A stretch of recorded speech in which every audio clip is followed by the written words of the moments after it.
Hey everyone, thank you for tuning in. My name is Tyler Black and I'm an Agroclimate analyst working at Agriculture and Agri-Food Canada. Our team, the National Agroclimate Information Service, or NACE, works to monitor and report on weather and climate impacts to agriculture. The Agroclimate Impact Reporter, which I'll be discussing, is just one of the tools we use, and it's unique amongst our data sets, as you'll see. It provides a lot of complementary value to our other products, and let's hop in. So what is the National Agroclimate Information Service? As you're aware, weather and climate play an important role in Canada's agriculture production. Climate partially determines what crops can be grown and what livestock breeds do well in various regions of the country. Weather, on the other hand, affects day-to-day operations on the farm. In Western Canada particularly, weather is highly variable from day to day and year to year. Producers frequently are forced to deal with extreme weather of some sort during the growing season.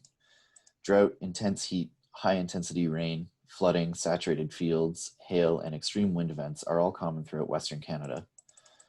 These extreme events have a significant impact on the agriculture industry. One part of the National Agroclimate Information Service mandate is to monitor conditions and agroclimate risks and to provide this information to the agriculture sector and to help the industry adapt and mitigate the impacts. We also inform the department of conditions and risks that may impact the industry so that appropriate programs and policies can be delivered. So our data comes from a wide variety of sources that broadly fall into four major types. We have climate station data, which provides rainfall and temperature information. And this allows us to look at specific locations and compare current weather to historical values and trends. We have satellite data, which provides very good coverage over large areas and helps to start look at the impacts of weather and climate. For example, we can monitor plant growth from greenness and reflectance values and soil moisture from our microwave sensors. Climate models typically use climate station data in conjunction with other data types to provide a more realistic look at conditions. So for example, our soil moisture models are based on precipitation information from stations, from information about soil types, and satellite observations to provide an accurate estimate of soil moisture in different regions across the country. And finally, we have our people networks. So even with the previous data types and the constantly improving technology, our people networks are incredibly important in monitoring the impacts of weather and climate. It's fairly simplistic to think that just because it rained 3 inches in 24 hours that a producer is going to experience flooding. So we rely heavily on what producers tell us about the impacts that they're facing from weather conditions. And this is where the Agroclimate Impact Reporter comes in. So as a general overview, AIR is operated as a monthly online survey, and it's done in the last week of the month from April to October. We have a set of standard questions that we ask producers across the country throughout the season, and we ask our volunteers to report on impacts of weather and climate conditions on their local farming operations. AIR reports are logged and used to create geospatial products like maps to visualize the reported impacts. We post these maps online for public use. Agriculture and Agri-Food Canada also uses the data for a number of decision-making activities such as livestock tax deferral, agri-risk, etc.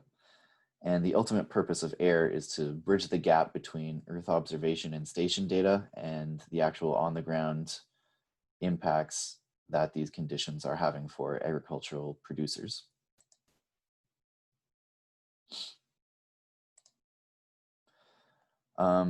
So AIR has three primary goals. The first is to collect the data so that we can understand ground level impacts from weather and climate and build a long-term record of these impacts. The second goal is to assess the impacts in order to estimate the risk at the regional and national levels. This helps us determine the extent and severity of the impacts. The third goal of the program is to inform stakeholders of the findings. We share this data with decision makers at multiple levels, both internally and externally, including ministers, producers, researchers, industry associates. And so our monthly survey is broken up into 18 questions. One asks the responder to identify,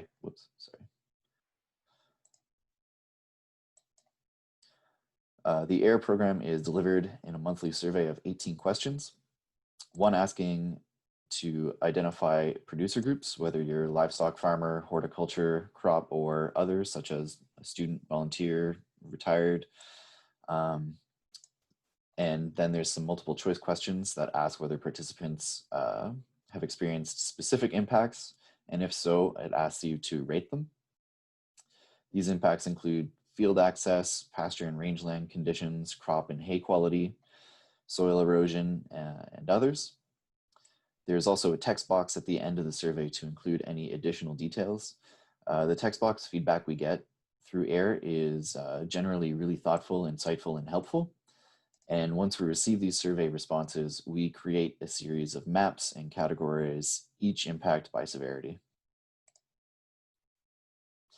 The platform we use is Survey123. This survey allows us to map all of our responses using online geographic tools. Each survey response appears as a point on our online map. We don't collect any other personal information.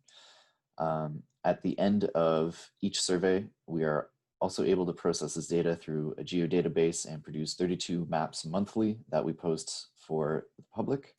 And then we are able to do other analysis on the data as well. And our maps have a buffer around them, so your responses remain anonymous. So what are these data used for? Like mentioned previously, we create and publish external maps every month. These are some examples of our impacts for Western and Eastern Canada. The data is also used to inform several internal programs, such as Agro-Recovery, which is a business risk management program through CAP, and it provides disaster relief to help recover from natural disasters. The focus of this program is on extraordinary costs. AIR data is also used in livestock tax deferral provision, which is a CRA legislation. This provision allows farmers in designated drought regions to defer a portion of their tax on the sales of their herd. Our team is responsible for providing recommendations on what areas should be included, and these recommendations are based on scientific criteria and assessment. AIR data lets us know where the largest impacts have been reported. In addition to these, the data is used as a decision-making tool for several operational activities. This includes the Climate-Related Production Risk Committee, which is a bi-weekly update to the Minister of Agriculture about agroclimate trends and risks. AIR data also helps inform the Canadian Drought Monitor, specifically with regards to monitoring drought impacts across Canada. It's also used as an emergency response programs that are created as a result of severe impacts. AIR helps to build a historical record of agroclimate impact information across Canada. And so, for example, during the 2019 growing season, Western Canada experienced a dry spring and abnormally warm temperatures that led to drought during the summer. And this severely impacted the growth of crops, hay, and pasture. And this was followed by an extremely wet fall, which delayed harvest and degraded the crop quality. The first map here shows precipitation percentiles for the beginning of the growing season, and the second shows the end of the season. Darker red colors indicate less precipitation, and darker blue represents high precipitation. As you can see, these correspond well with the reported impacts of surface soil moisture, particularly if you look in Alberta, there's excess surface soil moisture.